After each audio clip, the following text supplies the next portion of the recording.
Oh, yes, it is a Friday. It's a fun Friday here on Mornings in Meridian. I said, you know what? Let's do some possum as we start the show this morning. But I hope everybody's having a great start to their Friday morning. August the 18th, the 2 best hours of local live talk radio here in East Mississippi and West Alabama. Who are we? I am Rob, and I promise Roger will allegedly be back Monday. We'll leave the radio station standing. Exactly. There you go. But hanging out with us on a fun Friday is always a pleasure to have Paul Tarver in. Hey, y'all, it's Paul. Thank you for having me back. I appreciate it after yesterday that you let me come back today. And it's always a pleasure. It's going to be, hey, it's a fun show today. It's going to be a fun show today. But, of course, our number is 601-485-9191. I do want to put an asterisk on that best 2 hours thing. Allegedly? Well, allegedly, yeah. It's like early yet. We need to wait and see about that. It's kind of a wait and see approach on this. Yeah, that's what I'm thinking. Yeah, so. By the way, there was a lot going on in Meridian last night. There was a lot going on. So I went down to one of my favorite cafes to watch the Mixtapes house band play. Nice. Which I didn't know if you know Mixtapes had a house band. You have a house band? Really? We have a house band. Actually, they're known otherwise as the Black Sheep. Oh, those were the animals loose last night in Meridian. Yeah, so they were playing downtown, and across the street they had the night Earth's Bounty. Yeah, the night market. Yeah, night market. Mm-hmm. And then I heard they were doing Third Thursday at Dumont. Yeah. So when I left the cafe, I rode around and checked that out, and got to see they had all the food trucks, including the new one, the Red Hot. Yeah, the Red Hot one. Yeah. Have not had a chance to try them yet, have you? Bill's in the mail. Yeah. Not yet. Not yet. I spoke to Jeremy and said hello, and they had some cars out there they were showing. Cool. It was pretty neat, and they had a good bluegrass band that was playing. It was a pretty well-attended event, it looked like. Yeah, I knew it was going to be a busy day yesterday, and of course, there ain't nothing to do, Meridian. Boy, if I hear that again. Look, you can't go through this town and throw a rock without hitting a musician, and there's live music on almost every night except Monday night, and they know better than to go up against Mixtapes. So there you go. I'm just saying. But literally, you can find live music in this town without even trying. Last night, there was at least 3 bands playing within 3 blocks of each other. Sure. Fantastic. Come on. That's now, good stuff. I like it. That's the kind of stuff that draws people to come and hang out and visit. So, big night last night with all those activities going on in downtown Meridian. And, of course, the night market has become just a great event. Right. And Earth's Bounty is fun, but the night market, for those who don't like to get up early on Saturday mornings, like yours truly. True. But yeah, good turnout last night down at the Max. It's always a great venue to have that event. And, of course, Earth's Bounty. And they're not quite done with that yet. They still got a couple more months to go. Right. Actually, they'll have September, October, and I believe November. So they'll have 3 more of those in downtown Meridian. So lots of things happening in the Queen City. And they do a good job. I don't know if you've done the mornings on Saturday, but they have it well organized. Mm-hmm. You know, my wife and I have been out there with her side gig doing the freeze-dried stuff. We've gone out there several times. And, man, you just pull up and they tell you what slot you're in. And, there's always great other vendors that are out there, the local folks. And it's just it's a pleasant experience to work with them. Fantastic. Well, folks, we'd love to hear from you here on this fun Friday, 601-485-9191. This portion of Mornings of Meridian is brought to you by a spot here in town where if you're really, really hungry, no matter what time of day it is, you can get you a good meal there. And I'm talking about the Magnolia Restaurant inside the Queen City Truck Stop off of exit 150. It's Friday at Queen City Truck Stop, and you know what that means. It means they're going to have fish on Friday. You can also get red beans and sausage if you're not Catholic. I'm sorry. What? Oh, man. Well, I'm not touching that one. I'm just saying, I grew up having fish on Friday, but sometimes, you just want something different. If you can get red beans and rice. That's really good stuff. Hamburger steak is always good there. I went by there, as a matter of fact, about a week ago. Once again, I couldn't resist it. I had to get the chicken liver platter. Oh, my goodness. Oh, it's so good. Good stuff. Oh, if you like that kind of stuff, that's home cooking right there.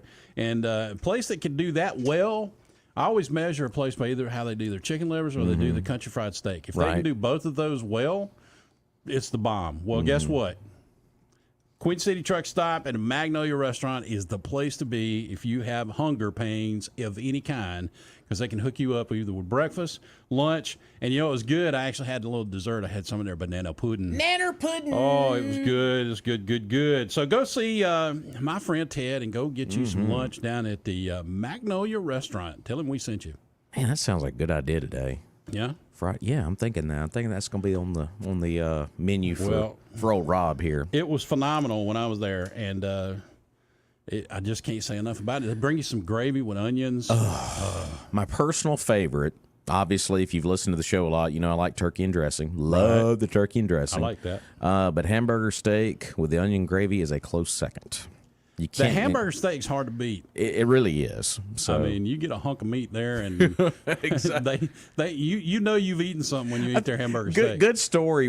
I got done calling some ball games out at MCC across town, and my wife and I said, let's go to the truck stop and eat. And I ordered the hamburger steak, and I got some fries with it too. And I just sopped those fries and it was like the most unhealthy meal you could eat. But you know what? I was happy when it was all done. I did not care one lick. It was so good. So that brings up the next thing I talked about earlier this morning, how all these soda drinks are now leaving off diet. Yeah, it's zero. Just for I don't think they have many diet items at Queen City Truck Stop or the Magnolia Restaurant. That's but that's okay. That's right. Because it's so good. Yeah. You know, you got to try it. You got to go out and check it out. 601-485-9191 is our number. I know it's a fun Friday, and we got a lot of stuff to get into this morning. We'll take your phone calls, whatever's on your mind out there. Of course, we talked about all the stuff going on in Meridian. Well, did go on in Meridian last night. There's a lot more coming up in the near future. Of course, football is back. A lot of high school football is cranking up tonight. A lot of preseason games tonight and some regular season games. We'll talk about that a little bit later on. But I kind of want to go down the state politics road here real quick. Okay. Because I know we talked a good bit about Trump and indictments yesterday, and we touched on the local races once again because they did certify everything officially. So we're in runoff season now. But now we are in the governor's race mode here in Mississippi, and the slinging has already started, and you knew it was coming between Tate Reeves and Brandon Presley. Those are going to be the two gentlemen going at each other in the general election in November. And we're sitting here August 18th, and it's getting nasty already. As far as that, surprise you, does it? No, it does not. And of course, the ads that aired either on television or on radio through the primaries were basically, we're just going to kind of casually present our platforms. You know, Tate Reeves really presented the platform of, you know, we've done this to protect girls' sports here in Mississippi because his daughter plays soccer over at Jackson Prep, and you know, talked about his accomplishments with this and that. I mean, you basically run on your record, but now, since we have the two nominees, now the mudslinging has started. Of course, the advertising against Brandon Presley as he's rubbing shoulders with your buddy Benny Thompson and some other prominent Democrats. That is a negative. It is, and that should get a lot of folks' attention. But on the flip side of things, the Brandon Presley attack ads that are out there already, and I promise you're probably going to get some mailers here real soon. That's going to happen, is going after Tate Reeves, this whole welfare scandal thing that's going on. And which so far really hasn't creeped. It hasn't really creeped a whole lot into the news, but there's an ad out there now where they're going after Tate Reeves for a lot of different things. I'm pretty sure folks have seen it already, but we're sitting here in August, and this was in the middle of Phil Bryant stuff, not. Well, it's a few details about that that are now leaking out. And I've actually has Presley said anything about what his positive things that he would do? There was advertising that ran early in the campaign, during the primaries, rather, I should say that, where he wants to cut car tag costs in half. And, you know, he's basically that was a big issue. Of course, he's talking about the grocery tax and the income tax, which that was a big platform in the lieutenant governor's race. Well, you know, that'd be interesting if Tate picks up the income tax and pushes it, considering how well. And here's the thing. I realize that Chris McDaniel lost, but, you know, he got a lot of votes. Right. It wasn't like it was, you know, it wasn't like he got, 5%. Mm-hmm. I mean, he got a chunk of change. He did. He did. And so the topics that he was talking about, including the income tax, revocation. It seems to me like it was getting some traction. Well, yesterday, Brandon Presley had a speech in Jackson. He is the Democratic nominee. He went after Governor Tate Reeves yesterday for not doing enough to prevent the state's massive welfare scandal while Reeves served 8 years as lieutenant governor. Okay. So that's where the attacks are coming in here. He was speaking in front of done more. Yeah, so that's what he's saying. Speaking in front of the State Department of Human Services building in downtown Jackson yesterday, Presley told reporters that Reeves could have used the lieutenant governor's role as state Senate president to push lawmakers to conduct more robust hearings over state agencies, including MDHS, Mississippi Department of Human Services, and which was at the center of the scandal.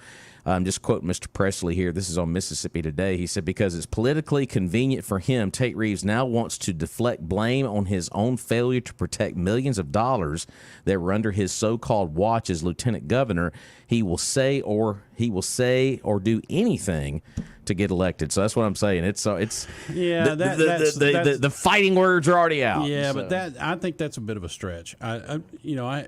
Here's the thing: if there was something on Tate, because he's got one of those personalities, he's either liked or hate. There's nothing really in between. Yeah, you're right about that. You know that it would have already broken. What you should have done is a hard thing to convince people that you knew about what you should have done, Yeah, they reached out to Reeves and his camp for comment. Of course, they didn't get any. Of course, he has continuously said he had no role in the roughly $77 million previous state agency leaders squandered, and that the misspending occurred before he was elected governor, obviously, because that was during the Phil Bryant days. But Presley said the very fact that the misspending occurred before Reeves entered the governor's mansion deserves an explanation on why elected officials within the state capitol never discovered the findings there with the misspend of the welfare funds. Well, it's not like people who are doing the misspending is walking around with a sign on them that says, "Hello, my name is misspending." Yeah. Okay. Yeah. So it's not like they're walking around going, "Hey, look at what we're doing over here," right? Yeah, Reeves was never a member of the legislative committee created by state law to provide oversight of the Department of Human Services. He has often boasted about his direct control of the state budget during his time at the Capitol. Reeves served as chair of or vice chair of the powerful legislative budget committee that does provide oversight of agency budgets. Agreed, but setting a budget and then being the micromanager that knows where every nickel is spent is two different things. Yeah. So he's got Mr. Presley's got ads out there that's going right after this main issue, and he's got like a picture, like a video of a volleyball court, because we all know that story with Brett Favre and what happened down at Southern Miss. That's a part of it. So he's using this as a part of his campaign platform right now. Now that there's going to be more mudslinging down the road. I doubt the flag's going to come into it, because I think that's going to be a real sensitive issue. Right. Would a Democrat go after a Republican on the flag issue? Probably not. Probably not. So I don't expect that to become an issue in this particular race. It's a hidden issue with Republican voters, but we'll see what happens. But I would suspect that the Benny Thompson connection may become uglier because with the Oversight Committee looking at Benny Thompson's handling of January 6th, we've already got some indications that there's some serious malfeasance going on. If they're destroying evidence and not saving evidence, that is legally, I would think Benny would be culpable for that as the chairman. Yeah. Because either he's an idiot, right, or he actively covered that up. Yeah. So you can't have something that you can't be either or. So just to let you folks know that that's how these two candidates are kind of going at each other right now. So when I look at this whole welfare scandal thing involving Tate Reeves, it's to me, it doesn't hold a lot of water. To me, it doesn't. My first impression is it's tenuous at best. Yeah. So, I mean, I can understand where he's trying to connect the dots on some of this stuff, but then again, it's kind of, Well, his point is that if he was in the Capitol, he must have known. He must have known something, yeah. If that's true, you got a whole lot of people on your side of the aisle that was in the Capitol, and they didn't know either. Very true. Very true. And on the flip side of things, Tate Reeves is trying to point out the fact, too, on his side of things, going after Mr. Presley, is he's rubbing shoulders with some very prominent Democrats. And when you say the name Benny Thompson, that really raises a lot of Republican eyebrows. Like, really? Because, Paul, let's be honest, I'm not going to lie to you, there's a lot of folks that have been traditional Republican voters in the state that at first glance, when they hear Mr. Presley's message and hear him speak, they're very intrigued by him as a candidate. But when you start to kind of peel the onion back a little bit, you're like, well, I think I would really like to know where his campaign money is coming from. Good question. I would like to know that. Because there's a lot of national organizations that would love to have a Democratic governor in the state of Mississippi. Yeah. Well, I mean, you heard during the lieutenant governor's race between Delbert Hosemann and Chris McDaniel, Delbert Hosemann right here on this very radio station said there was a lot of dark money that went into the McDaniel camp. And, of course, there's going to be stuff said in politics. Sure. We get that. But he said a lot of outside sources filtered in. I will agree with him that there's dark money out there. Yeah. And I would also agree that there are a lot of people who would find a way to go through a PAC or something to give money to a guy who's running against state that thinks he has a foothold. And there was PAC money spent during the lieutenant governor's race, too, on one side. Yes, there was. So it's part of politics. So let's go to the phone line at 601-485-9191. Hey, caller, good morning. Mabel, get me this Miss Deeds. No. I don't think I've sniffed her hair yet. Oh, man, that's gross. Ooh, yeah. I got you. Mabel, take him away. Mabel, take him away for that. Oh, come on. Well, Calgon doesn't work, so I thought No, not this time. Well, at least he's out there campaigning. I mean, he can say all he wants about Miss Deeds. You can go back and look back when they had control and there were Miss D. I mean, come on. Government is it's built for corruption. Well, power corrupts, and absolute power corrupts absolutely. So. Yeah, exactly. Yeah, we've been absolutely corrupted. Yeah. And the sad part is I am 58 years old. That'll tell you exactly. I'm give away my age. But the first guy I ever voted for president was Ronald Reagan. And the idealistic 18-year-old that cast that ballot has been replaced by a guy who's pretty cynical at this point in my life about the way the game is played, because they've ruined me. I mean, they really have. I mean, I hadn't quit voting. I'm still voting. Don't get me wrong. I hadn't checked out of the process. But it is. It's not believing so much anymore, huh? Well, the point is that here's the thing. At least in Washington, the labels are almost interchangeable. Yeah. One of the fascinations, and let's just point this out, one of the fascinations I think people have in terms of supporting Trump is he ain't part of that, right? They're both coming after him, so clearly he's not one of them. And I think that's why Vivek Ramaswamy is getting a lot of tractions, because he's not a traditional politician. I agree, and I think the stench of traditional politician may actually be hanging on to DeSantis and some of the others because they are part of the establishment. Now wait a minute, you're sitting there, you're conflating Biden's depends that are full with other politicians. Okay, they don't all stink. Well, I'm just telling you that in recent years you could take the labels off of them and swap them, and you couldn't tell the difference based on what they were voting for.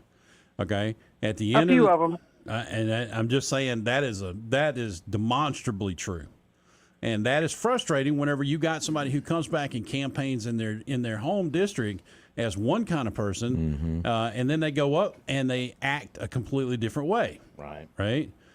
Mitch McConnell is a primary example of one of the people that would do something like that. You're talking about Mitch McConnell. I'm talking about Mitch.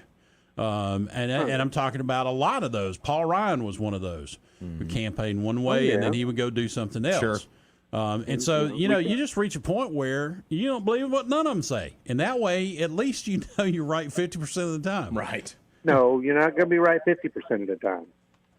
Well, it may be a little higher than that. No, it's a lot lower.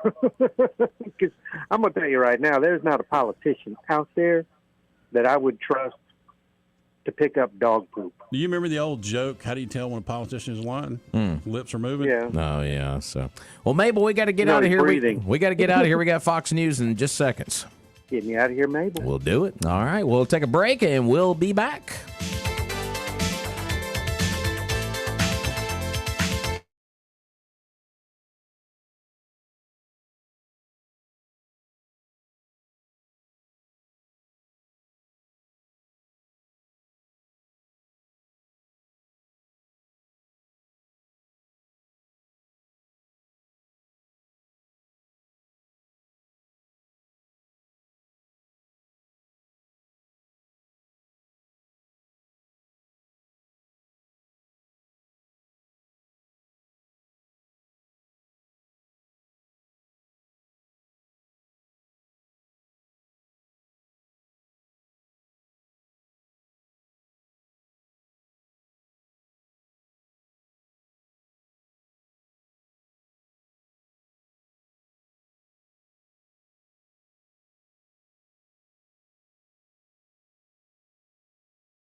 Don't ask me why, Paul. I just felt like a little Queen this morning.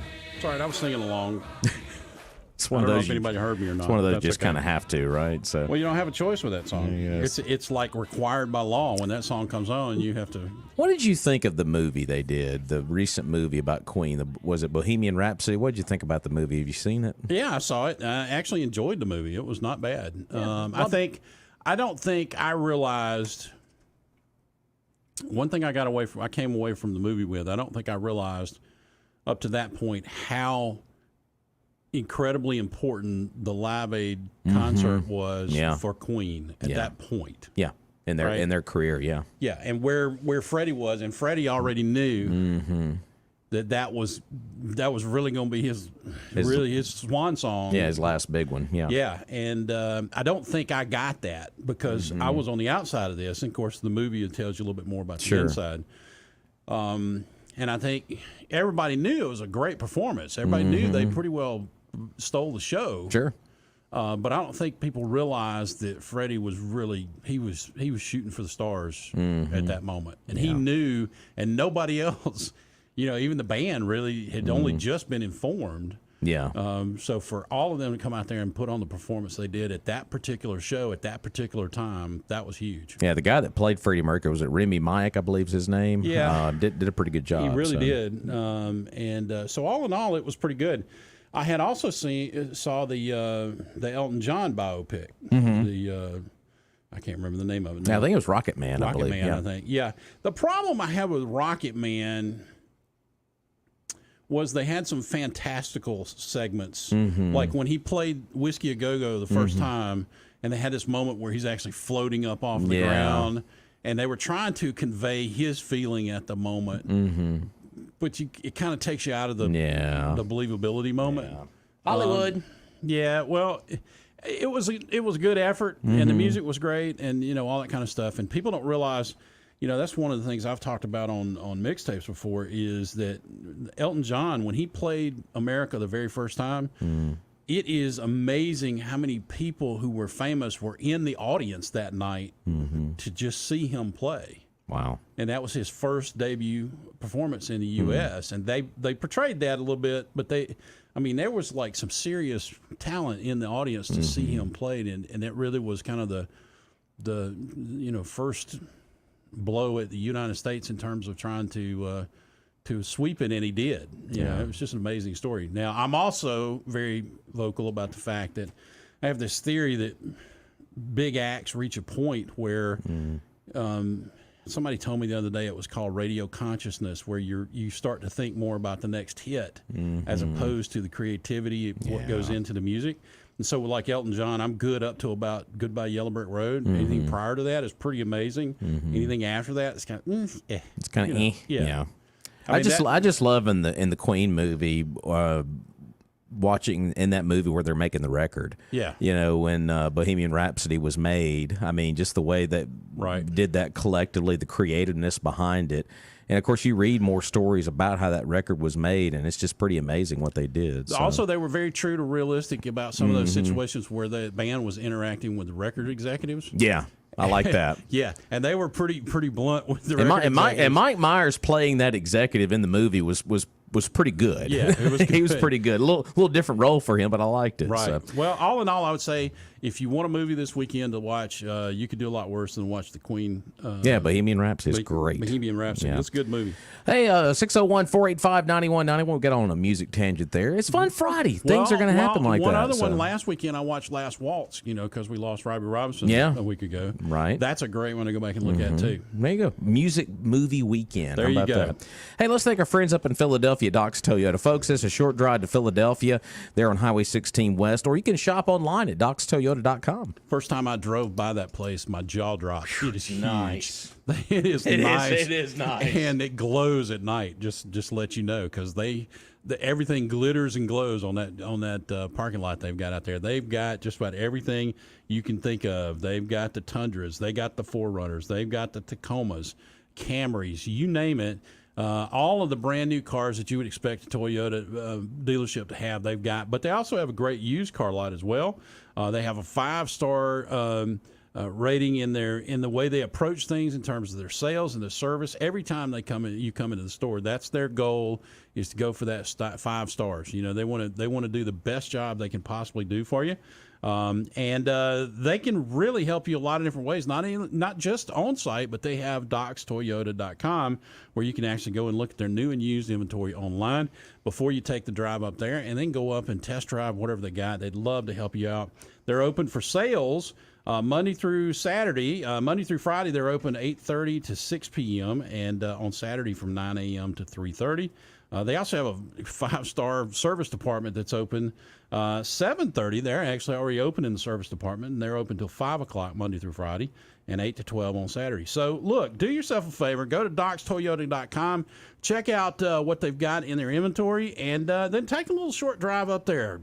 Take your significant other out to dinner at the casino or something. Yeah. And, you got you get to go early enough, you can go and test drive a car, too. And I bet they got what you want at Doc's Toyota. Telephone number 601-600-3786. We were just talking about the governor's race before our Fox News break between Presley and Reeves. Of course, the big question going into that race is going to be debates. And Brandon Presley, and you're always going to see this in any cycle, the challenger is going to push more for a debate-style deal.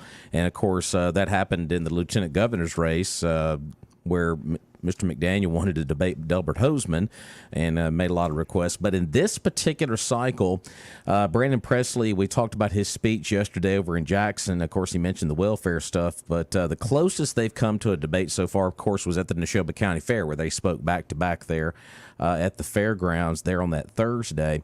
But Brandon Presley has said that he wants to do 5 debates throughout the state. He said, I'm quoting here from TOK and WLBT, he says, quote, I think there's fair regionally in Mississippi. I think that's fair regionally in Mississippi, rather. And then to have one overall debate, the people of Mississippi deserve that. We're ready to go any place, any time.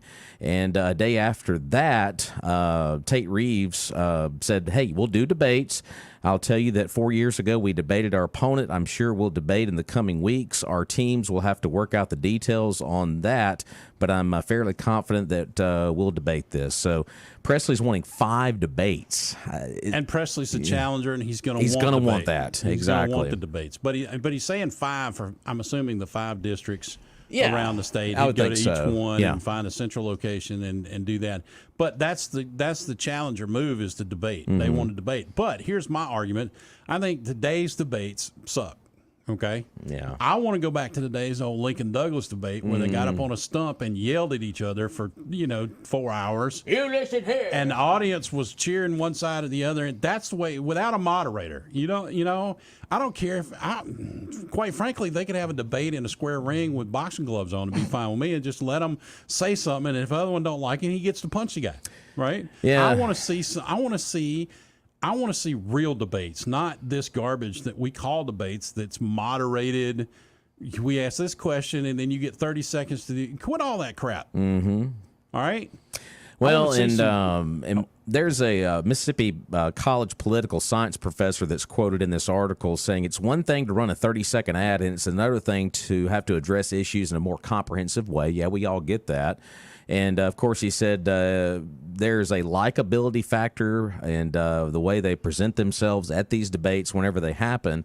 And, of course, Tate Reeves, I'm not going to cut through any kind of mess we haven't talked about. Tate Reeves, his likability, not real strong among Republicans. I refer you back to the Nixon-Kennedy debates where if you listen to it on the radio, Nixon won. If you watched it on TV, Kennedy won. Yeah. So there's your personality and everything else shows.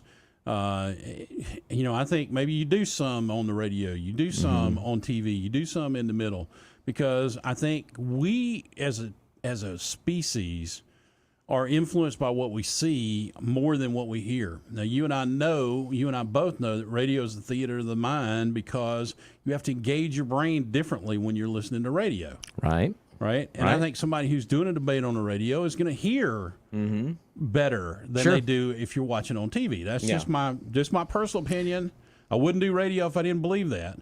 But I also think that we got to get back to real debates. I want some bloody noses at the end of it. I'm just saying. Well, and also we don't need to forget too. There was another statewide race that was quoted in this article, and that is the Secretary of State's race. Right. Of course, the incumbent Michael Watson and his Democratic opponent Shawaski Young. Mr. Young said it's important for Mississippians to have an opportunity to hear from both myself and also Secretary Watson in the public square.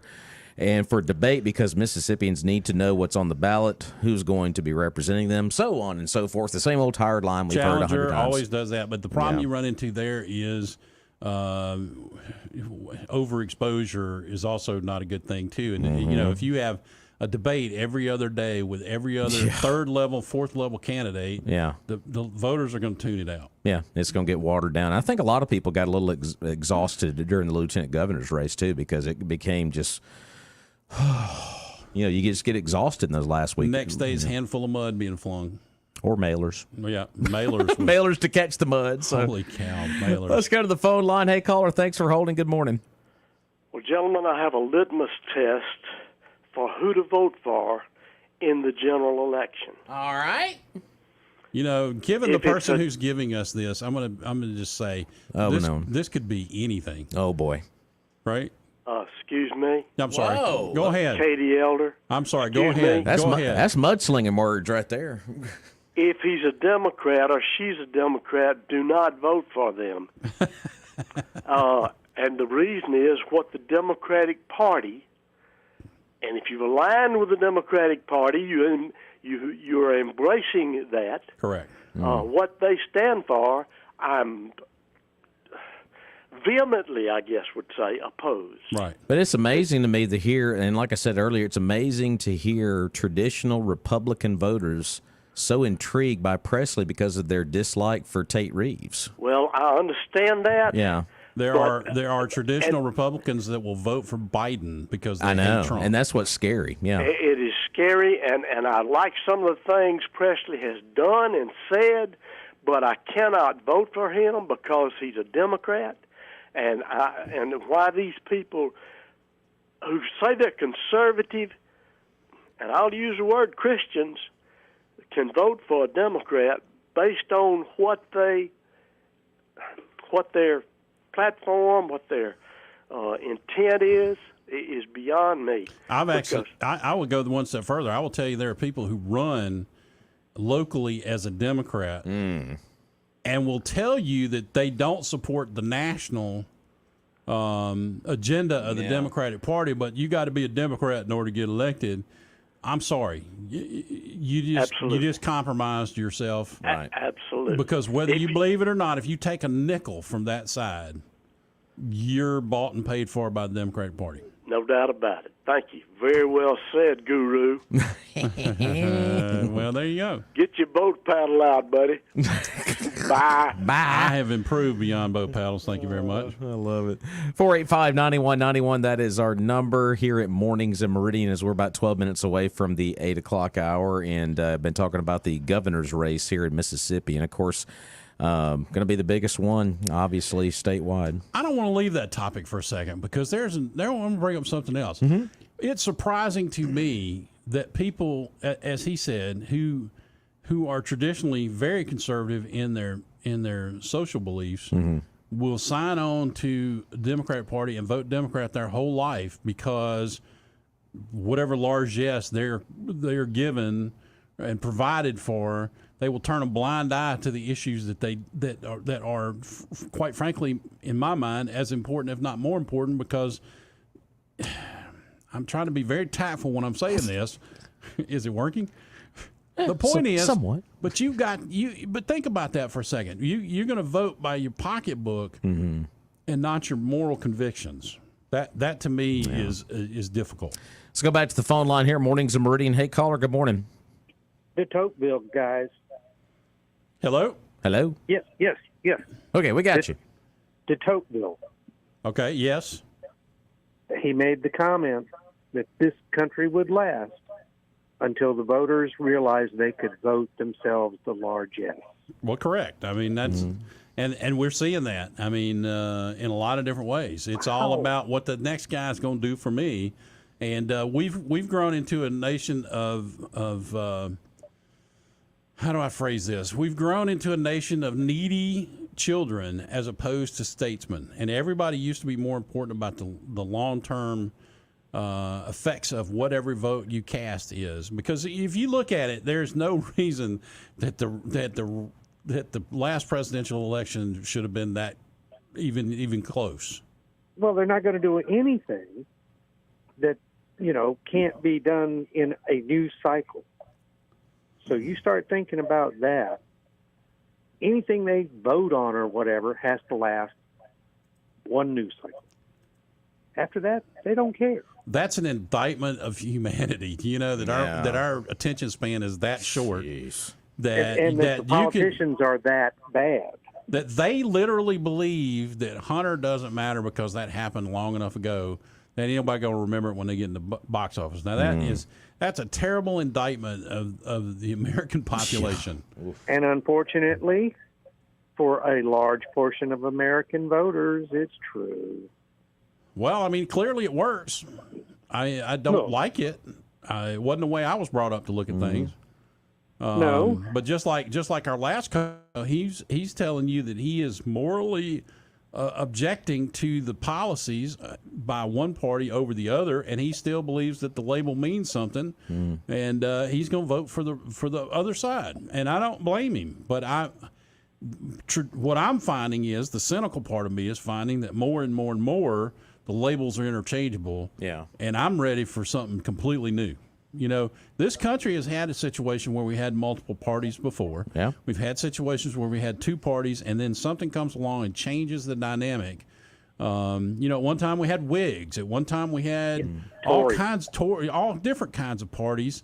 And I'm wondering if that's what, Vivek and Trump are kind of tapping into, is this disdain for the fact that I'm ready for somebody who's going to come along, who's going to at least clean up the corruption and get us back. If we don't do anything else but make justice blind again, I would be happy. Yeah, exactly. The equity people are against that. I mean, take the financial problems we got in the country off the table and just focus on trying to get it back where law and order means law and order, not law and order for one side and giving a pass to the other side. That's all I'm asking for. Did you notice that the judge dismissed the misdemeanor tax charges against him? So Hunter's out there now celebrating because they would have been felony for anybody else, and they would have gotten 3 to 5, and he's getting the skate. Right. However, this now, and we will see if Delaware has honest law and order, because the federal charges are now gone. Yeah. He had to do the same thing on his Delaware state taxes. Yeah.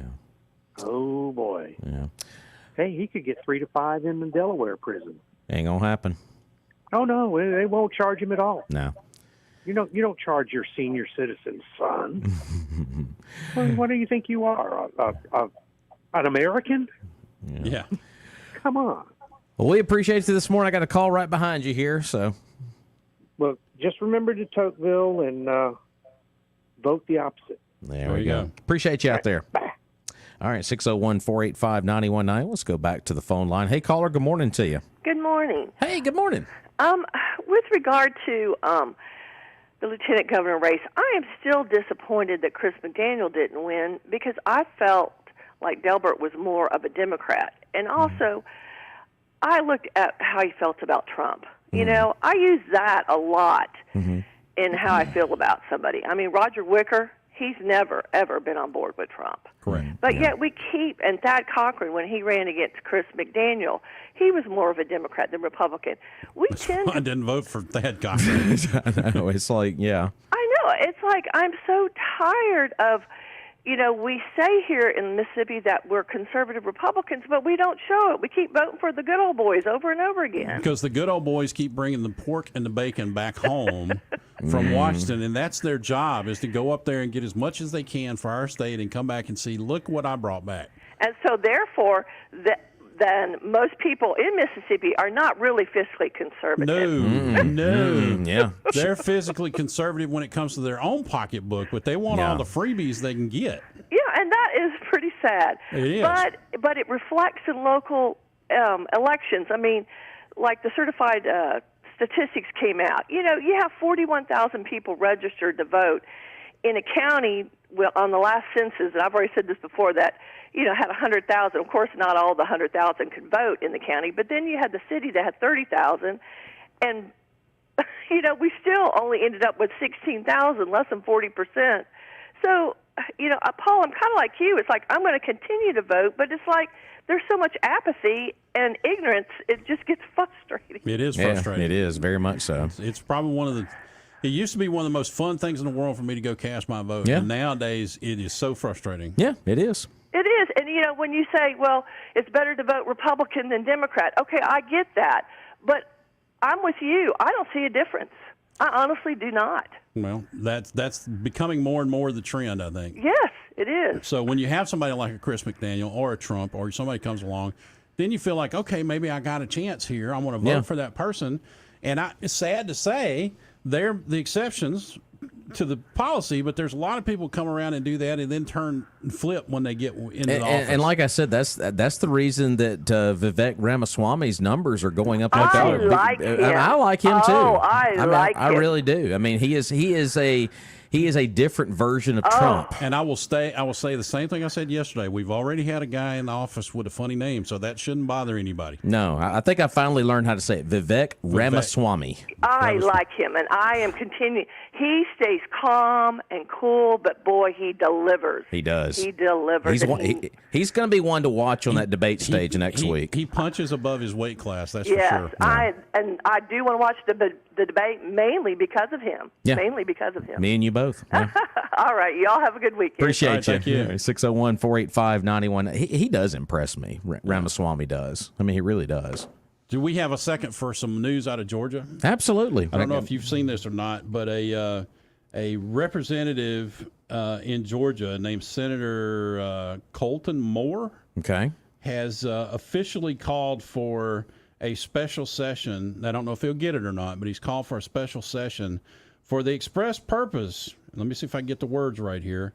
Requiring a special session to be convened under that section for all purposes to include without hesitation the review and response to the actions of Fani Willis, who was the DA that brought this ridiculous indictment against Trump. So there's some move, at least. I don't know if it'll happen or not, but there's at least one senator in the House in Georgia, or in the legislature in Georgia, who wants a special session.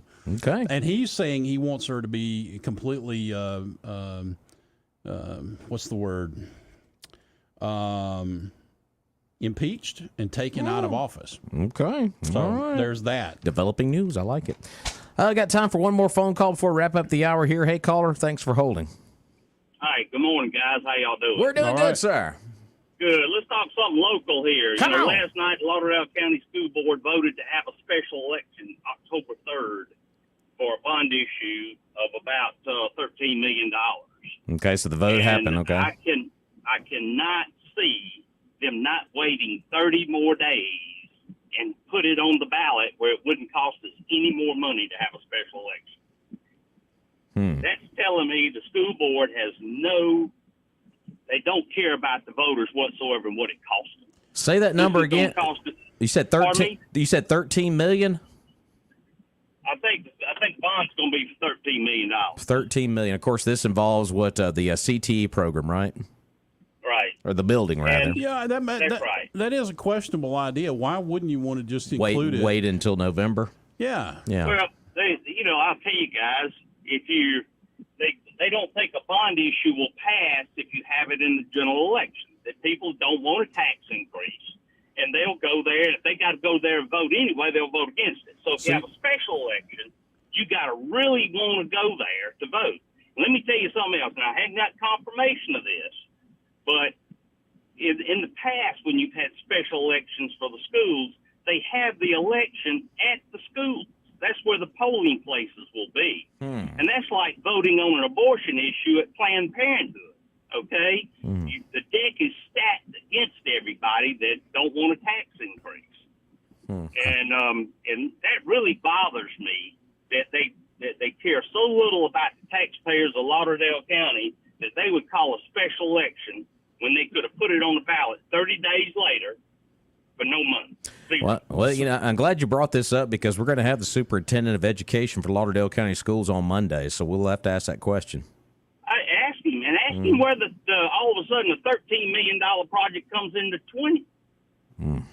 Wow. You know, they originally brought this thing up. They will spend $13 million to put this thing together. Now all of a sudden they need 20, and Billy Calvert got them $8 million. Mm-hmm. I understand they paid $990,000 for the building, so about $1 million for the building. So they still got $7 million left. And now all of a sudden they need another $13 million to complete the project. And if you look in the paper where what they're going to have there, I'm as confused as ever. I think they need to have like plumbing and electrical and hands-on stuff, and they're doing culinary and it's just, you know, like aviation technology. What is that? Yeah. You gonna learn to fly an airplane? You gonna be able to work on the engine? Yeah, what are you doing there? Probably airplane maintenance, I would think, is what they're doing there.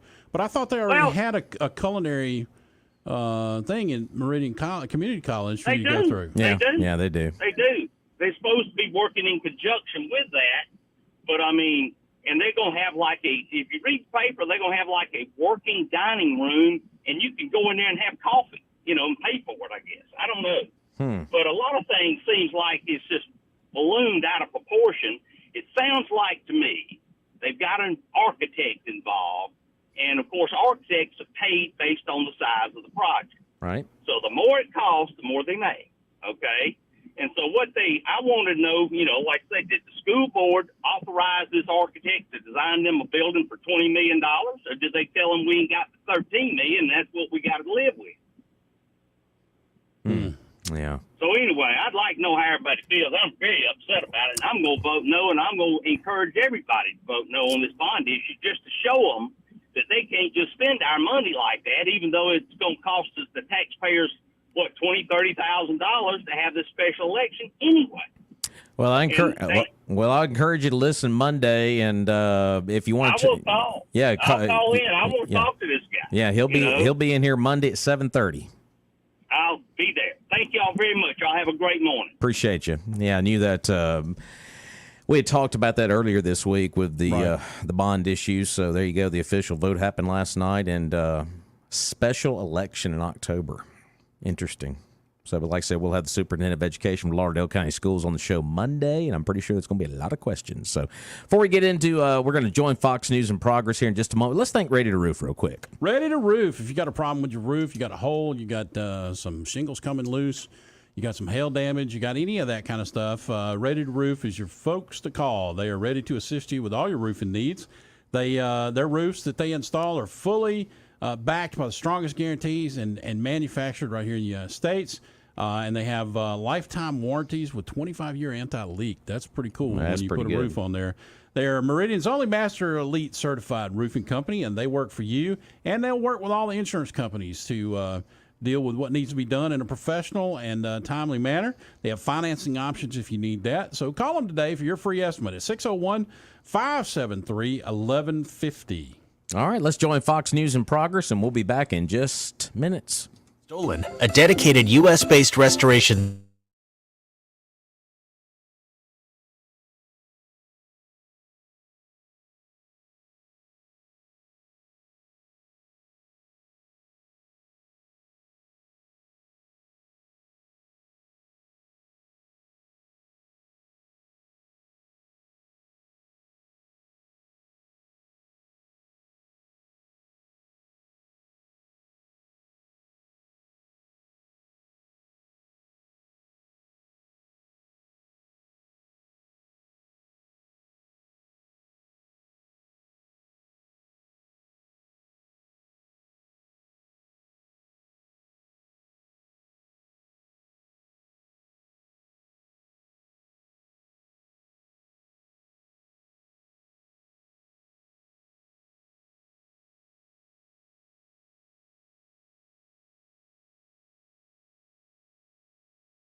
All right, welcome back in. It's Mornings in Meridian.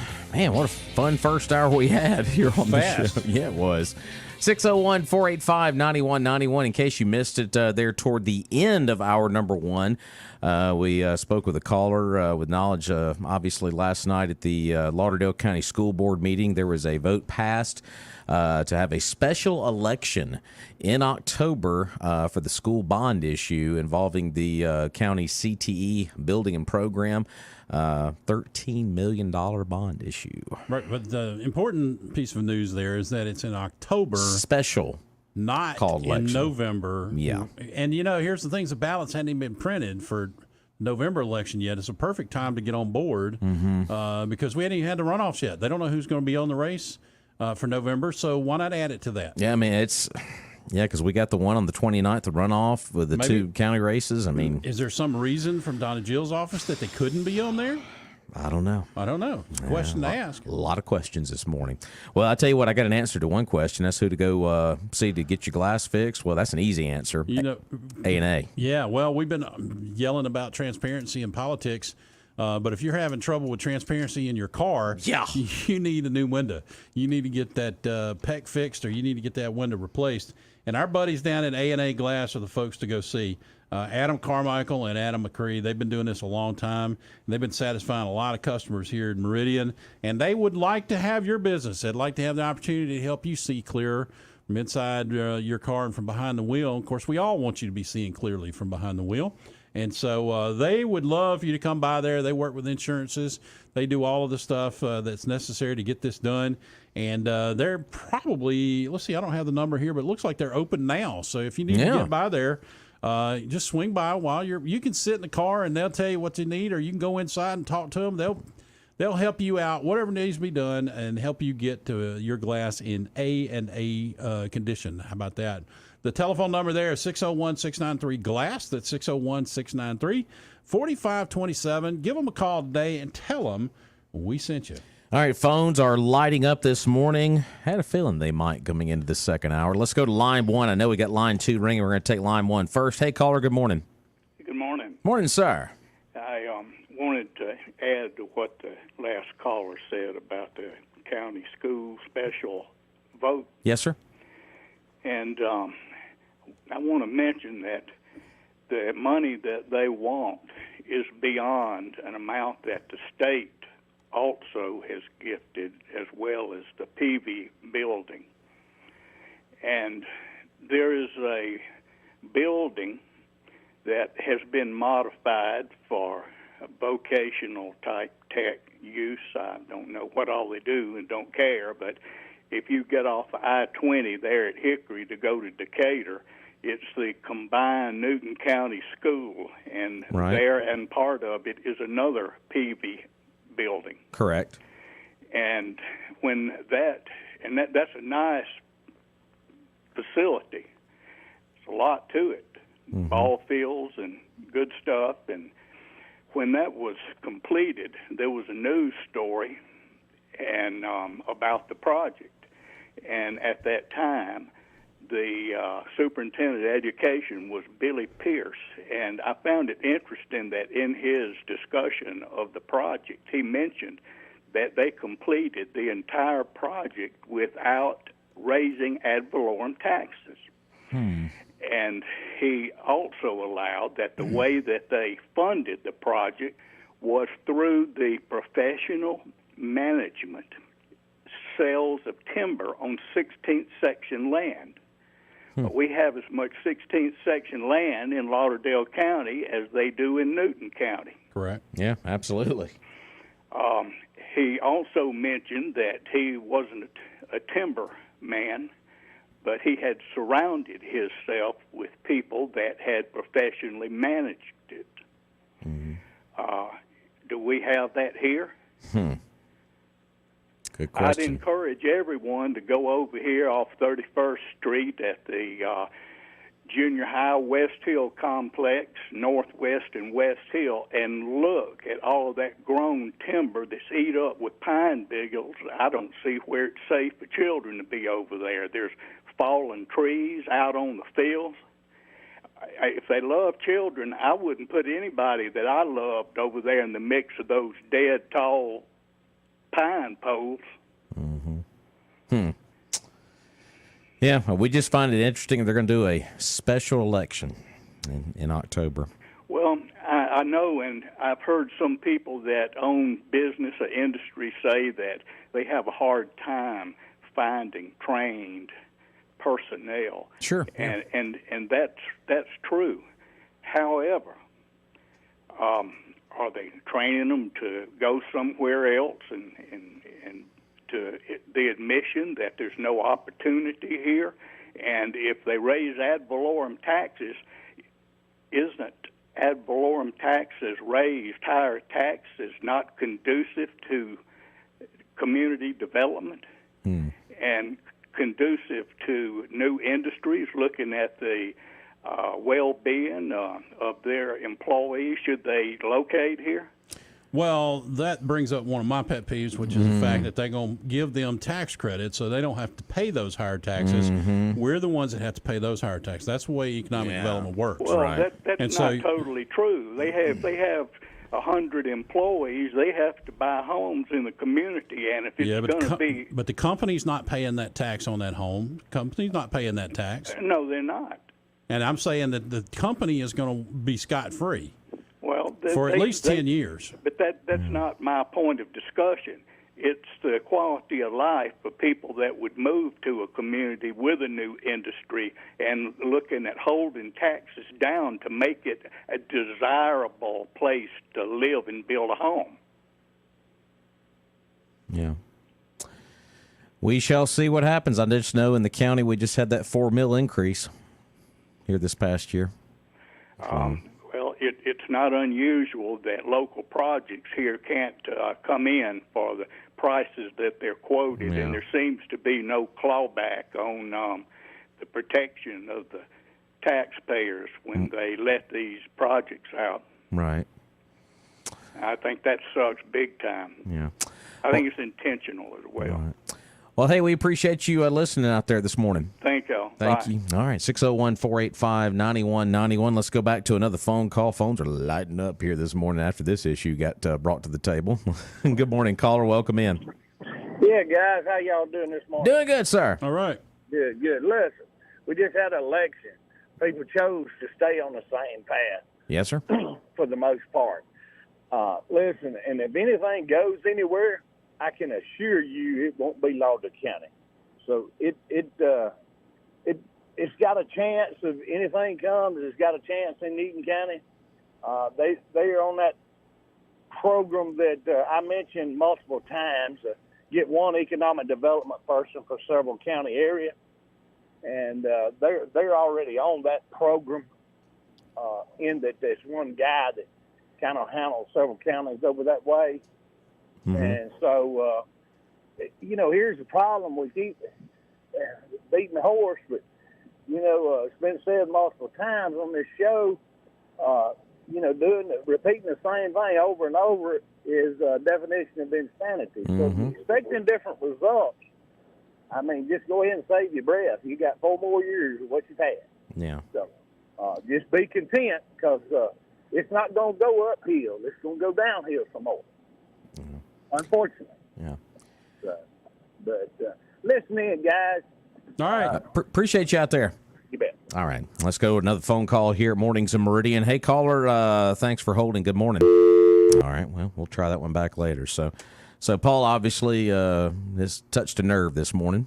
Well, yeah, I think so. I think from a lot of different directions, too. I don't think it's just an out-and-out point. I mean, I think you and our biggest concern is the fact that, you're going to wait. You're going to do it as a special election. I think that puts the balance in favor of those wanting that to pass because the lower turnout is going to be in their favor, I think. Well, I mean, when the City of Meridian public schools had their bond issue vote, it was, I'm trying to remember when that vote was. I think it was it was during summer, I believe. It was either June or July before the school year started. I believe that was a year ago that they did that. And, of course, the turnout was awful. Let's just put it like that. But, yeah, so I think that's one thing that kind of obviously threw up a red flag for us here at the show. So let's go back to the phone line. Hey, caller, good morning. Good morning, guys. I just want to let you know I did find out that the election will be held at the schools. Wow. So they're stacking the deck against us. So how will that work? They're just gonna have it at the schools. I'm assuming just at the school buildings. I mean, how's the precincting going to work for that? I mean, where are we going to go vote? It's each school is in the precincts that have the election, and the school board has the right to do what they're doing. Okay. But but like I say, it stacks the deck because you got all your teachers there. They're going to encourage them to go vote for the bond issue, and then the people that normally, older people especially, well, that's not my regular place. I won't know where to go. That's the big one. That's the big one. That's not our regular place to vote. That's the big one. That's the reason they're doing this, okay? And another comment I want to make is on the 16th section land. About asking about it being properly managed, I can tell you emphatically it is not, and I'll tell you why. There's a piece of 16th section land that borders my farm, and it was coming up for renewal, and I called down there and talked to the lady about it, and she told me, how it works. And I said, so all I got to do is outbid this lady that lives there now, and I can have the property. Well, no, that's not the way it works. She lives there. And I said, well, I thought if you get more money for the schools, wouldn't you be better off? I said, if I was stupid enough to build a house on somebody else's property, I deserve to go live in a tent somewhere, And, that's not just, we look at all that, and that's not the way it works. So they're not getting the maximum amount of money for the school through 16th section land. Well, I'm still trying. Wait a minute. I'm still trying to wrap my head around the fact that they have a private citizen who built a private house on 16th section land that has to be renewed. Yes. That lease has to be renewed every year, or how often does that? No, it's a long-term lease. I'm not sure if it's 5, 10, 50. Now, it used to be back in the good old days, you could get a 99-year lease on 16th. Right, I remember that. $1 a year. Yeah, I remember that, and there were situations where there were commercial enterprises that would do that. Right. That's right.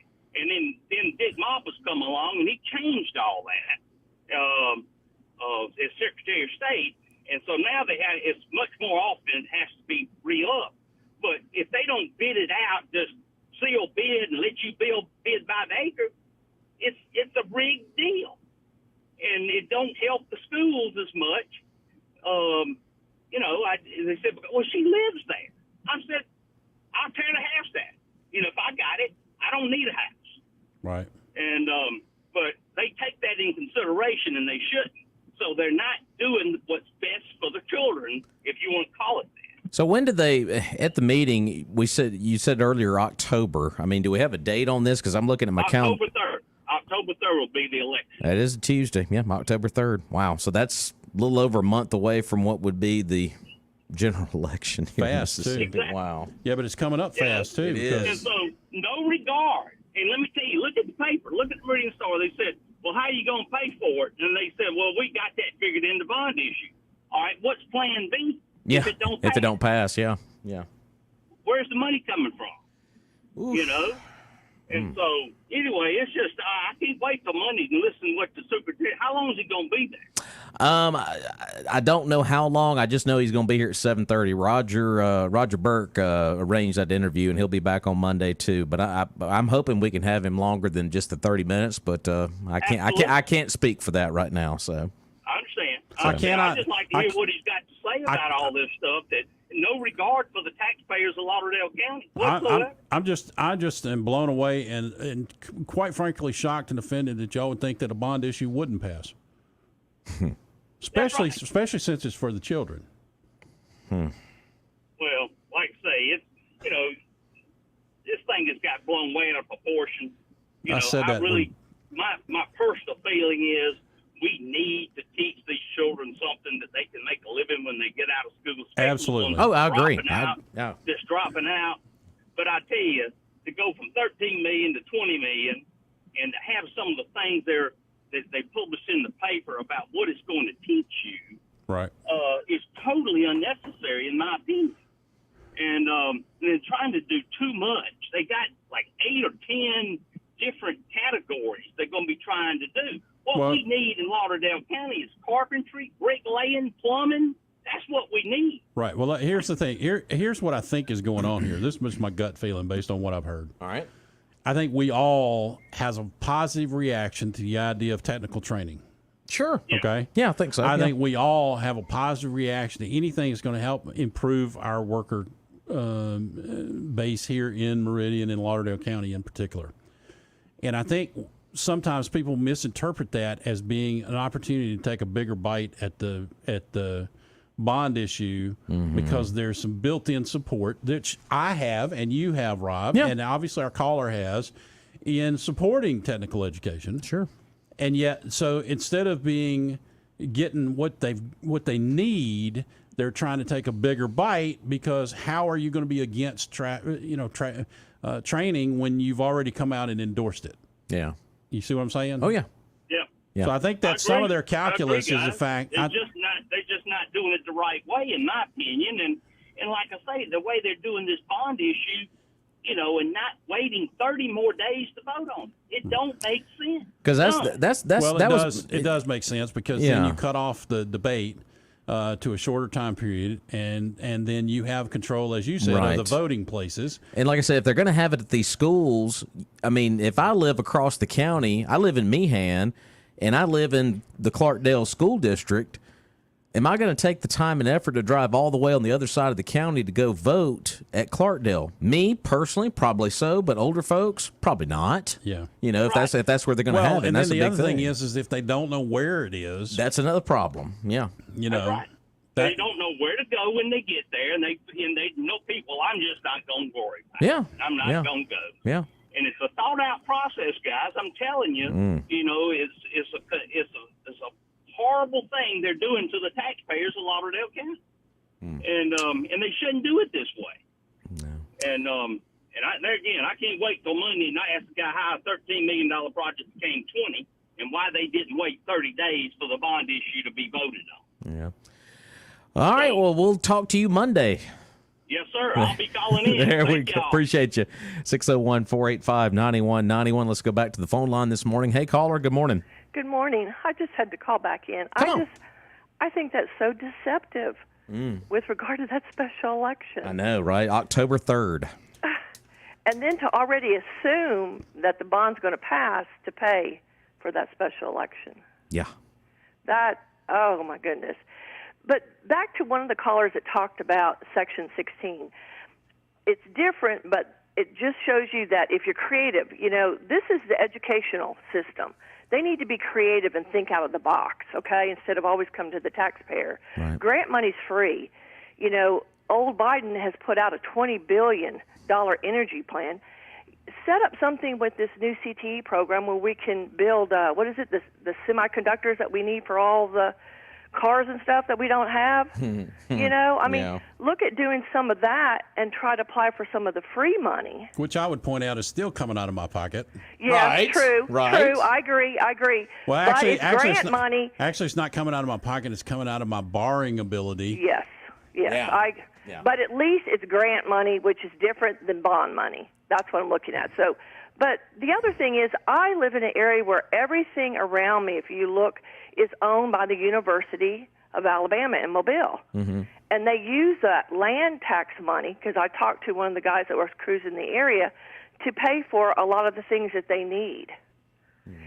And they do their leases every year because there's a couple hunters from Louisiana who said that they got outbidded this time around for like 1,000 acres that they usually hunt on.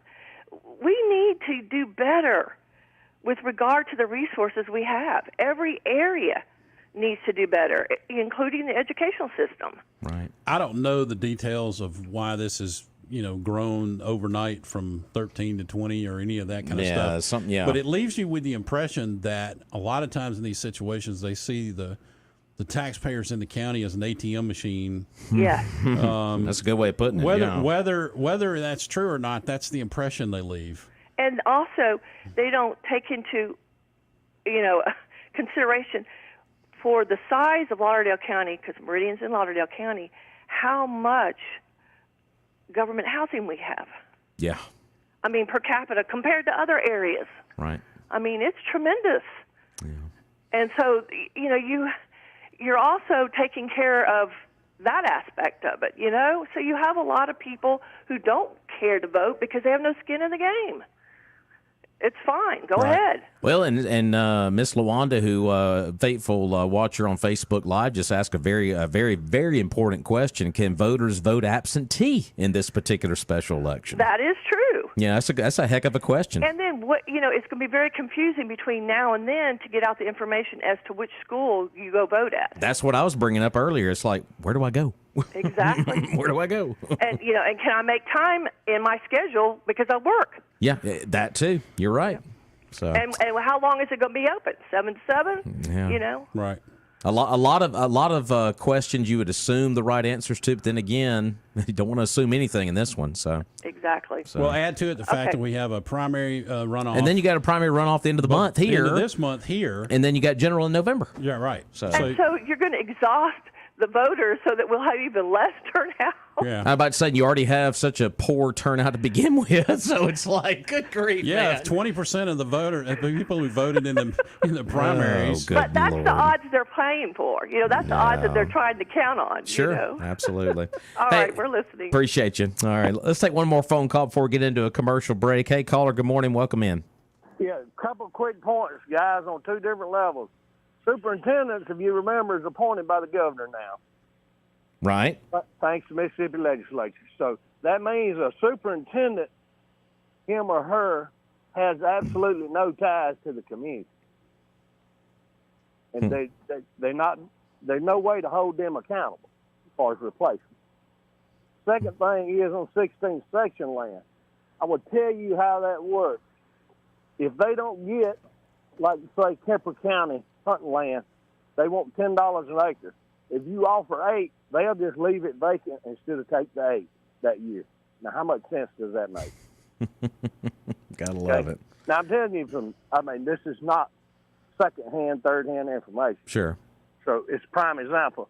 Another example of a big home that the person earlier was speaking of, on the way to Philadelphia, you look on the left, the big nice fence and a pond and a big white house up on the hill, past Tucker. Yep. That's 16th section. Really? Wow. Yes, sir. Yes, sir. Donald Grantham lives there. Yeah, he leases it. So, it's no rhyme or reason how 16th section land is managed and handled from what I can tell.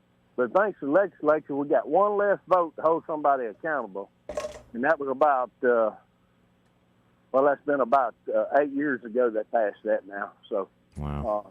Superintendents are not elected. So, anytime, in my opinion, you take a vote away from the people, you lose an accountability every time you do that. I know that's jumping around there, guys, but I just wanted to cover it since I knew you had to go to a break. Yeah. Well, hey, we appreciate you out there. All right, 601-485-9191. Before we get into this next commercial break, let's thank our friends down at Battery One Source. Of course, they got new hours down at Battery One Source. They're now open. Well, they're open until 5 every day. Now they open at 8:30, so they've been open just a couple of minutes now. They're on Frontage Road here in Meridian. Rob, I would never correct you in public. What's that? It's Battery One Source. Battery One Source. You want to start something. John Dufour's got a great business down there. As a matter of fact, I'm sending one of my guys down there this morning to get a battery taken care of. It's a great thing. I mean, you roll up, they come out, take care of it, and fix you, and you're back on your way in just a few minutes. And this heat took out a battery on a vehicle, and heat is bad on them. You know? Yeah. And so if you've had any kind of, and in this one, I had gotten no indication whatsoever that there was a problem. But I didn't drive the car for 2 or 3 days, went to go start it, and it's dead. And so, it happens overnight sometimes, and you have no warning. But when that happens, all you got to do is get down to North Frontage Road, 2618 North Frontage Road, pull into Battery One Source's light, pull up to the door, and the guy comes out with a little cart, and he'll test everything and tell you what's wrong, and they can have you back on the way just literally in minutes. By the time you go inside and pay the bill, they can have your car ready. They are so good, fast, and efficient, and they have most everything in inventory, whether it's for cars, golf carts, you name it, or even computer battery backups. Wow. They got it. Give them a call at 601-693-1500. All right, we're going to take a break, and we'll take more of your phone calls after that break. 601-485-9191. Stay close. It's a fun Friday, but it's been a little bit of an intense Friday. It has been. School bond issue. All right, we'll take a break. We'll be back.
Which he is actually does. pretty good. Yeah. 601-485-9191 is our number here on Mornings in Meridian. You never know where this show is going to go next. That's true. Fun Friday turned into School Bond Friday. We're one step away from pitchforks and torches at this point. I know. Good Lord, man. It's like you're gonna have some fun Got on some a Friday. wound up folks today. When everybody's like, "What are you talking about?" So, but in case you missed it, folks have been talking about the school board meeting with Lauderdale County Schools that happened last night, where there's evidently going to be a special election on October 3rd. Was it 13 million? You're just stirring the pot now. Yeah, might as well, man. It's out there. Might as well. All right, before we start getting calls again on that, I need to give at least some Fun Friday news. Fun Friday. There's something that I have to say. You know, I've been talking about justice and equal tiers of justice. Yeah. You know that, Alec Baldwin, they had the accident that the girl was killed, and they were going to go after him for manslaughter. Right. And then suddenly they dropped the thing because he said that he didn't pull the trigger and that it went off accidentally and all this kind of stuff. Well, turns out the FBI had done some tests with the gun and had some problems, and it caused some damage, and they reconstructed the gun, did some additional tests. It comes to find out that gun, there's no possible way for that gun to have fired without pulling the trigger. And what that means is that the potential manslaughter case may be potentially brought back on the table.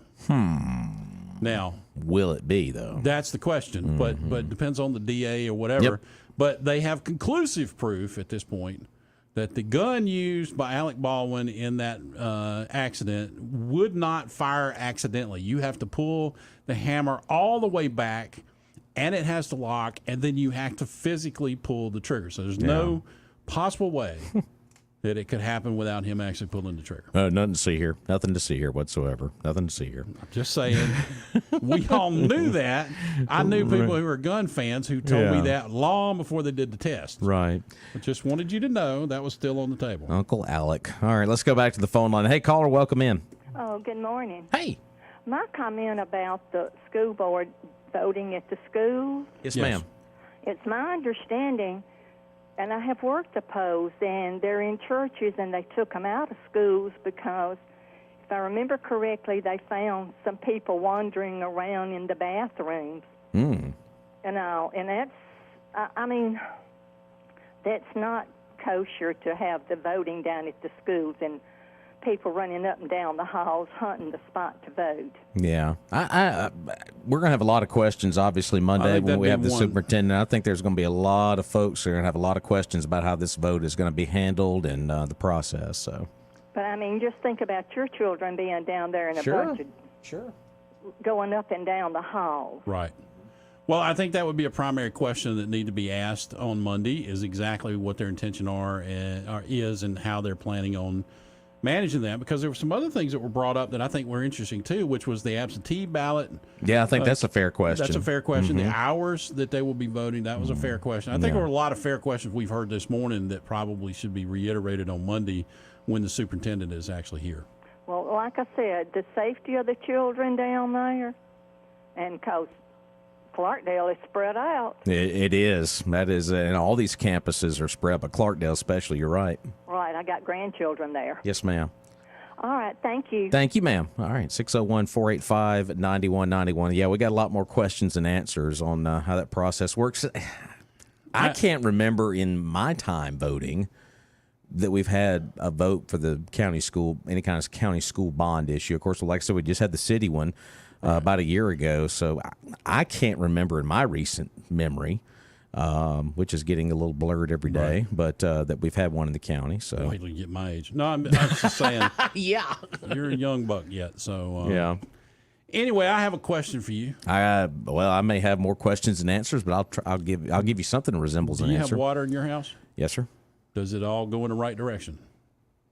Last time I checked. Okay, so when you check and it's not going in the right direction, do you know who you're supposed to call? Gary Barber. Folks down at Barber & Sons Plumbing. Boy, they got it going on when it comes to plumbing supplies, plumbing needs, plumbing parts, plumbing advice, whatever it is that you need, and plumbing service. They got it all right there in one spot, one-stop shopping for your plumbing needs. Make sure the water's going in the right direction. Gayla and Gary have been doing this a long, long time, and they would certainly love to assist you in getting that thing fixed so that you can get your life back in order. Whether that means getting a hot water heater put in, whether that means fixing a leaky faucet, from soup to nuts. They got it all right there at Barber & Sons Plumbing. They're located at 1123 26th Avenue in Meridian, and the phone number is 601-482-7023. Go down there and tell Gary we sent you. We'd appreciate it. Paul, I don't know how much you've been following this story. It's been in the news the last several days about Michael Orr and the Toohey family, this conservatorship story. It's not holding a lot of water, to be honest with you. But just to be official on that story, we hadn't really mentioned it here on the program, but Sean and Leanne Toohey plan to end their conservatorship of former NFL offensive lineman and Ole Miss All-American Michael Orr. Attorneys representing the couple announced back on Wednesday. Orr, whose story is depicted in a great movie, by the way, The Blind Side. It came out in 2009. Of course, alleged the Toohey family never legally adopted him as portrayed in the film and only entered a conservatorship in order to attempt to profit off of him. Though attorneys contend Orr received the same share of profits from the film as other members of the Toohey household. Now, got to remember in this situation, Michael Orr's got a book coming out. So, is this just a ploy to have more people buy the book? Is he broke? Well, that's another question that I've heard asked is the fact that what happened to all the money that he made in the NFL? Yeah. What happened to all the money that he's made along? Is this just a money grab? Is this somebody's got his ear and has turned him against them? I mean, the family came out and punched back a little bit. Yeah, I know the son did especially. It said, that's not the way it went down. And they said everybody had an equal share. And, all they got to do basically to prove that is display the checks. Yeah. But, what bothers me is the fact that they're going back. I heard somebody talking something about going back on Sandra Bullock and trying to ask for her Oscar back. That's what I was going to go to next. Why would the actions of the Tooheys be a problem? Her acting was just as good, whether it was a true story or a fake story. Why would that even impinge on Sandra Bullock? Because that whole trend started on where? Social media. Yeah, well, those are idiots. And everybody was saying she needs to give the Oscar back. No, she does not. I don't see how she needs to give the Oscar back. She was playing a role. It was a depiction of a story on the big screen. She did a heck of a job at it. She deserved to win the Oscar. Ain't going to be giving it back anytime soon. The Oscar was given based on how well she interpreted the script into a performance. If she'd have never spoken to the Tooheys in any way, shape, or form, her performance was still her performance. Okay, so that I want to take off the table. Run the dang ball. Run the dang ball. That's it. That's the best line of that whole movie. Run the dang ball. That's like Marissa Tomei and my cousin Vinny talking about clock is ticking. Clock is ticking like this. There's always one great line. The point is, I think that part is ludicrous. I think whatever's going on needs to be between him and them, and it is convenient that he's selling a book, and there are, Well, I haven't seen the movie in a while. I mean, I've seen it a couple times. It's a great movie. Oh, and, it's a fantastic movie. But in the movie, I think it's toward the end of the movie, they go into the NCAA investigation stuff because that was back before all this NIL stuff started. Because the Tooheys are tied into Ole Miss because Sean played basketball there, and there was all this whole thing. They're trying to adopt him or whatever. Is that legal because he may be influenced to go to Ole Miss? That was all depicted in the movie. I thought pretty well, not completely depicted. They kind of cherry picked a little bit of that stuff. But bottom line is he's got a book coming out. He hasn't been in the NFL for several years now. He was on a Super Bowl, played in a Super Bowl, obviously. He was an All-American up at Ole Miss, heck of a football player. But it's just the timing of it is just, 2 and 2 ain't getting to 4 on some of this stuff. But the whole Sandra Bullock Oscar thing, of all of the stuff that's in this story, that is probably the most ridiculous part of this story. That's the one that needs to be ditched. I mean, give me a break, man. But I would say this. This is something I will tell you. I'm finding more and more and more. Trust your gut. Any story that comes up, trust your gut. You're probably going to be right more often than not. Absolutely. And this one feels unseemly for some reason. There's just something about it that seems off. Well, as far as the lawsuit goes, Orr's lawsuit, which was obtained by ESPN, claims the Tooheys entered Orr into a conservatorship while presenting it to the same process as legal adoption. The lawsuit demanded an end to the Tooheys conservatorship of Orr, which has been in place since 2004, just months after his 18th birthday. Entering Orr into a conservatorship allowed the Tooheys to oversee Orr's financial life and enter into legal deals without consent, though Orr was not a legal member of the family. In the case of The Blind Side, the award-winning film grossed more than $300 million and earned actress Sandra Bullock the Oscar for her portrayal of Leanne Toohey. Michael Orr discovered this lie. This is from the attorney, the legal findings. Michael Orr discovered this lie is to his charging an embarrassment in February of 2023. So 2023 of this year, he finds out what's alleged in the lawsuit, and then we see what's happening now. Well, that's the thing you have to ask yourself is, first of all, I think whatever was done for legal purposes. Sure. That there was some reason why they made that choice as the other one, that there was more at play there. But you also have to think about the fact of, what is he, 30, 35, 37, something like that? If this was... And he just figured this out? Yeah. Like I said, there's a book coming out. Okay. Just saying. Just saying. I agree with you. Makes sense. Trust your gut. He's broke. That's my new slogan. He needs help. I don't know about that, but I find it a little ironic that there may have been completely valid and legal reasons for them to go that direction, maybe even to deal with the NCAA issues or rules. You know, there could have been issues then. I mean, and it could be that the movie lied and called it adoption when it really wasn't adoption, but they didn't want to have to explain conservatorship, right? I don't know. I don't know those details. Here's the bottom line. Is it going to change my opinion how much I love the movie? No. Because it's a heck of a movie. Sandra Bullock was fantastic. And even the guy that played Michael Orr, I don't know if you watch Gutfeld or not, but they brought up this story last night. Tyrus is actually good friends with the young man who played Michael Orr in the movie. Is he? And they said he's just devastated by this whole thing, you know, because he said it kind of puts a tarnish on I guess you'd say a character, but it was a real person that he played. And you're like, man, that kind of, you know, so they're good buddies. And I bet Sandra is too. Oh, I imagine so. And, of course, Sandra Bullock's been through a lot lately. You know, she just lost her, longtime boyfriend here to cancer here recently. And now this story is out there where people are saying, give up your I don't your understand Oscar. why they even asked that, where that even came from. Stupid. I know. But it's, the point is that we've reached a point where you're on the hook for everything you do for no matter what. There's no chance for evolution. There's no chance for the story to change. Yeah. But you're on the hook for it. I know you got to slip out here in just a few minutes early, but before you do, let's thank Southern Business Supply. Southern Business Supply, if you need office furniture, whether it's a desk or a chair or filing cabinet, whatever it is that you need, bookcase, they have everything that you need to really furnish your office in style. And they have people there who can actually help you make the best choices. And they can get it to you ASAP. They have over 40 different furniture lines to choose from. Includes even not only just that, they have office supplies like pens and ink and toner and supplies and everything you need, janitorial supplies for your office. They've been selling for a long time, and they do a good job. Billy Alvin Calvert and the folks at Southern Business Supply would love to help you out with all your office needs. Give them a call. Well, Paul, I know you got an appointment you got to run to real quick. Appreciate you checking in with us and hanging out with us the last 2 days. Man, I just thank you for inviting me. Every time I get invited back is just amazing because I'm so surprised and shocked and that they wanted me back. They like me. They like me. There you go. Well, have a great weekend, and we'll talk again soon, okay? Thank you, bud. We'll be back in just moments to wrap up the show. 601-485-9191. We'll be back.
All right, welcome back to Mornings in Meridian. We got just a few minutes left. Paul had to split a little bit early, so we'll carry these last few minutes with you here on Mornings in Meridian. Of course, got Glenn Beck coming up next, along with Clay and Buck, and then later on the great Sean Hannity and Joe Pags on your drive home. Let's go back to the phone line here on Mornings in Meridian before we get out of here. Hey, caller, good morning to you.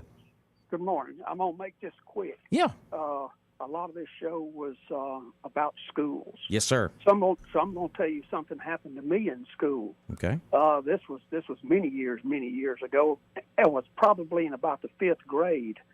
And the teacher got up and she said, all right, we're going to be working on English today. And she's going to teach us about tense, whether, past tense, present tense, what words denote past tense, present tense. And she's gonna say a quote, and then each student is supposed to say whether it's past tense or present tense. Right. So she got up and she gave a quote. Little girl, she said, that's past tense. She said, that's right. Then gave another quote. Somebody said, that's present tense. That's right. Well, then she got it. She called on me and she said, okay, this is the quote. You tell me what tense. And she said, I am beautiful. And I said, well, teacher, from the way I see things, that's past tense. We needed that after the discussion today. I got to go. Appreciate you out there. 601-485-9191. And we did mention earlier that, yes, we will have the superintendent of education from Lauderdale County Schools on the program Monday at 7:30. Of course, we've been talking a lot about the county school bond issue that was brought up in the school board meeting last night, special call election for October. So we'll get into more of that Monday. And don't forget, next Thursday and Friday, runoff elections. We're going to have, of course, the runoff election is not Thursday and Friday next week, but that's going to be on August the 29th. We're going to have all 4 of those candidates on the program end of next week to have a little forum, a little sit down, and we'll have the coroner candidates on the Republican side in the runoff, Kenneth Graham and Stella McMahon, on Thursday of next week here on Mornings in Meridian. And then next Friday morning, we'll have the 2 GOP runoff candidates in District 1 for Lauderdale County Supervisor, that being Justin J.J. Anders and, of course, Chris Bullock. So, the runoff is sneaking around that corner August the 29th. So it looks like we're going to have to go to the polls 3 more times. County runoff for those 2 seats, obviously. Countywide runoff for coroner and District 1 Supervisor. School bond issue. And then, of course, the general election. So it's going to be a very busy time at the polls over the next several weeks and months. Well, folks, have a great rest of your Friday, great weekend as well. Stay as cool as possible. We're going to hit those triple digits again this weekend. So heat advisories and those excessive heat warnings, they're going to be out there this weekend. So stay heat smart, as we always tell you. Well, folks, have a good day. Glenn Beck is next, and we will talk to you again on Monday. The full gang will be back, Roger and Charles as well. So have a great weekend. We'll talk to you Monday here on Mornings in Meridian. And as always, buy local.